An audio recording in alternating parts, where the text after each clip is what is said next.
En gare maritime de Ouistreham, l'espoir du grand départ. On est présent au Havre, sur Ouistreham, Cherbourg, Saint-Malo et Roscoff. CV en main, devant les guichets de la Brittany Ferries, Diego, Mathis et Perrine sont venus avec une envie de prendre le large et celle de tenter une expérience professionnelle, pas comme les autres.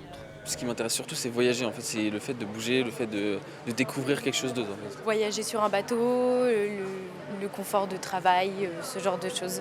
Ça peut être une expérience en plus. Contact avec les clients, le côté parler plusieurs langues, c'est bête, mais moi j'aime beaucoup parler anglais et je ne peux pas trop l'utiliser au quotidien ici. Puis on va pas se mentir, le fait d'être nourri ainsi que logé, forcément, ça permet de pouvoir mettre de côté, quoi.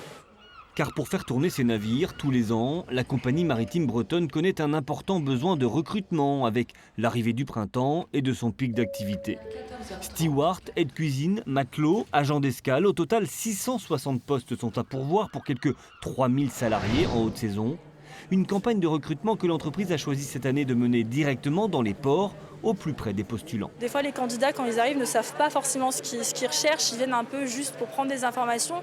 Donc notre objectif en tant que recruteur, c'est aussi d'apporter des informations, de les guider au mieux en fonction de leur expérience antérieure, qui nous apportent quelque chose et qu'on puisse aussi leur apporter quelque chose. L'occasion de rappeler les conditions particulières de travail, une rotation, 7 jours à bord, 7 jours de repos, les compétences requises, l'anglais notamment, et les perspectives. Car ces futurs saisonniers peuvent espérer durer, à l'image de Ronald Rode, 35 ans de carrière. J'ai commencé effectivement en tant que steward et j'ai évolué après sur les différents postes pour occuper le poste de commissaire maintenant depuis 2013. Après ce premier contact, place au recrutement proprement dit. Les prises de poste à bord sont prévues dès le mois de mars.